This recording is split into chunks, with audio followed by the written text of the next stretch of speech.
Magandang umaga sa ating lahat. Muli ako si Ginoong Joselito Sinsoro Jr. ang magbabahagi sa araw na ito. Panibagong talakayan na naman ang ating uungkatin at sana'y makinig kayo ng maputi. Last meeting ay ibinahagi natin, no? Ibinahagi ng ating mga nagbabahagi, no? Pagsusuri ng mga teoryang pampanitikan, di ba? At may 10 nobelang Pilipino. Isa dito ay ang Banag at Sikat. Ang Banag at Sikat ay ang isang sa makasaysayang nobelang sinulat ni Lope K. Santos noong 1906. Ito ay ang unang nobelang panlipunan sa Pilipinas, di ba? Tumataglay sa kalagayan ng mga manggagawa at hindi pagkapantay-pantay sa lipunan at mga ideya ng mga reforma at katarungan. Dahil sa temang ito ay maaaring suriin ang akda sa pamamagitan ng teoryang pampanitika na unang-una, sabihin natin teoryang Marxismo. Diba? Ang teoryang Marxismo, sabihin natin dahil dito ay nakatuon siya sa labanan sa uri na lipunan, particular sa mga pamamagitan ng mayayaman at mahirap na manggagawa. Layunin itong ipakita ang pag-aapi ng mga makapangyarihan at hikayatin ang pagkakaroon ng pagbabago o revolusyon sa pagkapatay-pantay. Diba? Sa nobelang ito, malinaw na makita ang labis na agwat sa mga uri ng lipunan. Ipinakita ni Santos dito ang pagsasamantala ng mga may-ari ng lupa at negosyante sa mga manggagawa. Wow. Napaka-sad ng nobelang ito. Ang mga tauhan tulad nila Delphine at Felipe ay kumakatawan sa mga tao mulat sa kalagayan ng mga lipunan at naniniwalang dapat magkaroon ng reforma at patas na karapatan sa manggagawa. Diba? Ang pangalawang teorya naman dito, class, na ay base sa pagsusuri natin ay meron siyang realismo, teoryang realismo, di ba? Dahil naglalarawan ito ng tunay na kalagayan ng lipunan, walang pagpapaganda-paganda. Ito ay nakabatay sa realidad, di ba? Layunin itong ipakita ang totoong karanasan ng mga tao sa lipunan, di ba? Di ba? Nandito, di ba? Ang nobela ay puno ng makatotohanan tagpo, ang kahirapan ay manggagawa, ang panginibabaw ay ang mga mayayaman, no? Halimbawa dito, ang mga eksenang naglalarawan ng pagdurusa ng mga mahirap ay nagpapakita ng realidad sa lipunan noong panahon yun. Hanggang sa panahon din natin, di ba? May ganyan talaga na ang hindi pagkakapantay-pantay, di ba? Sa nobelang iyan ay meron ding teoryang realismo dahil ito ay nakabatay sa tunay na karanasan sa lipunan.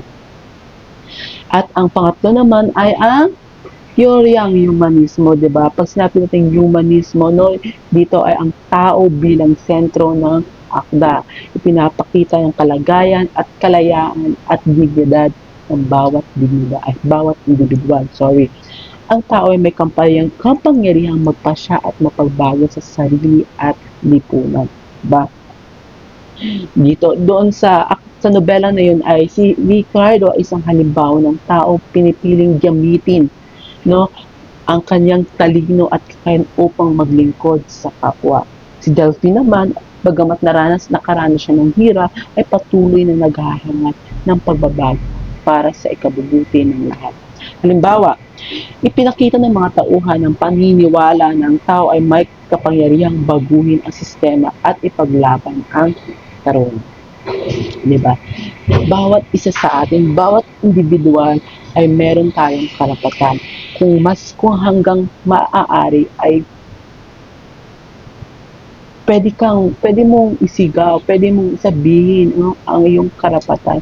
Dahil sa nobelang ito, mahirap, may pagkakabayas sa panahong iyan, Kaya si Delphine at si Ricardo ay sila lamang sa mga tao na nanatiling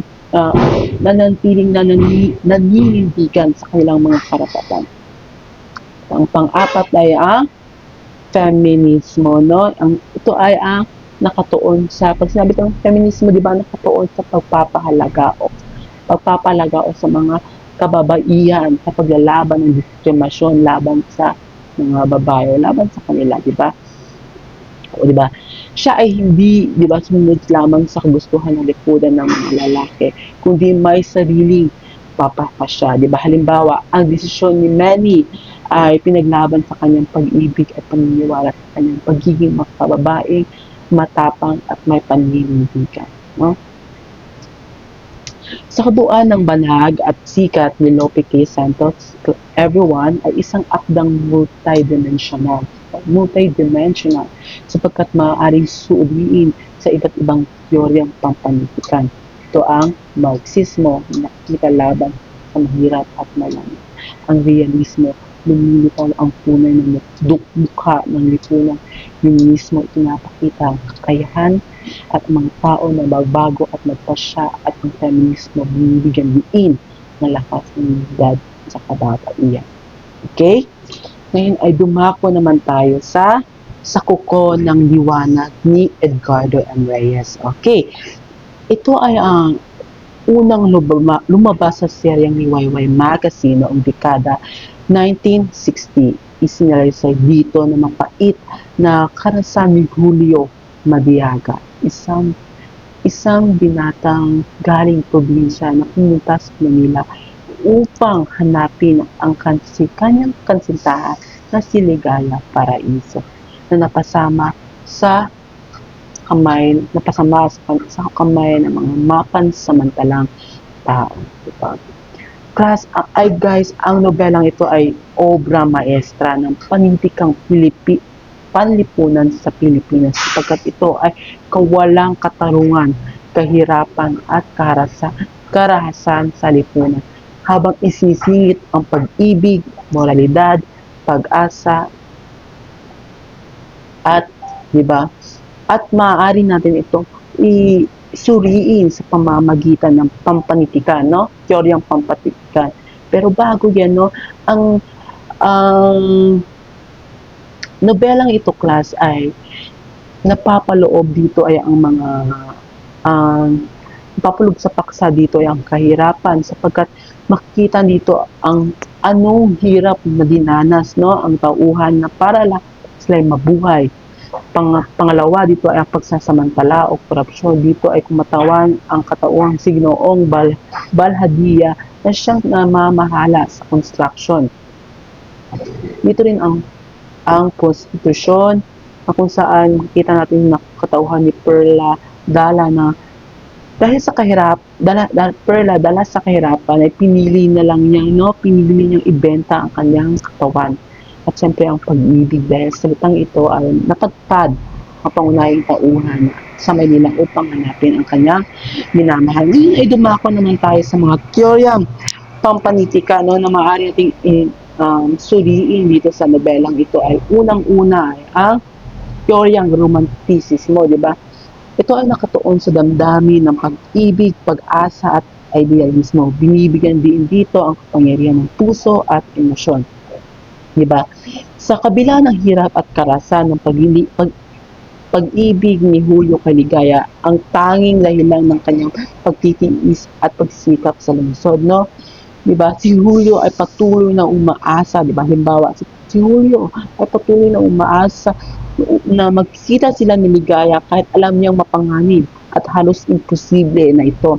Ang ganitong katapatan ay pagsasakripisyo ay katangian ng romantismo. Pangalawa ay ang teoryang realismo, di ba? Dito naman makikita na tumatalakay ang totoong kalagayan ng lipunan. Pinapakita ang realidad sa buhay, no? Di ba? Kung ilalapat natin dito, ang nobela ay puno ng makatotohanang paglalarawang ng buhay sa Maynila. Ang manggagawang pinagsasamantalahan, ang maruming pamumuhay sa lungsod, ang pangarap ng mga probinsyanong tulad ni Polyo. Halimbawa dito ay ang ipinakita rin ang katiwalaan at karahasan ng uliiran sa syudad na hindi gumagawa o magaan ang romantiko, tunay na refleksyon ng katotohanan. Pangatlo namang teoryang pampatika na pwede natin suriin ay ang moralistiko. Ito naman ay sinusuri ang moral o aral ng pagpapalaga o pagkukuha sa akda. Pinapalaga nito ang makatotohanan, no? O pagkakaroon ng mabuting asal, no? Desisyon o pagkikilala sa mga tama at mali, diba?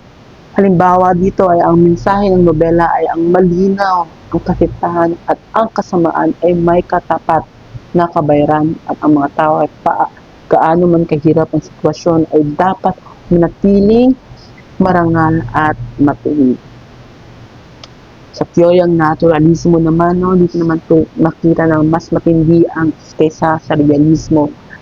Ang naturalismo ay mas matindi sa realismo. Pinapakita ang tao na ang biktima ang kanyang kapaligiran, kalikasan at kapalaran. Namis na wala siyang kontrol sa mga pwersang ito. Diba? Sa nobela, pinapakita na si Julio ay biktima ng sistema panlipunan, no? At ang malupit na kapaligiran sa lungsod. Hindi siya basta tinatakasan ng kapalaran, siya ay hinilalamon ng lipunan. Opo, halimbawa, sa bawat dito, tila walang punto si Julio na sa mga nangyayari. Ang kanyang hirapan, pagkawala ng ligaya at ang kanyang kamatayan na bunga ng masamang sistemang umiral. Ito ay malinaw na naturalismo.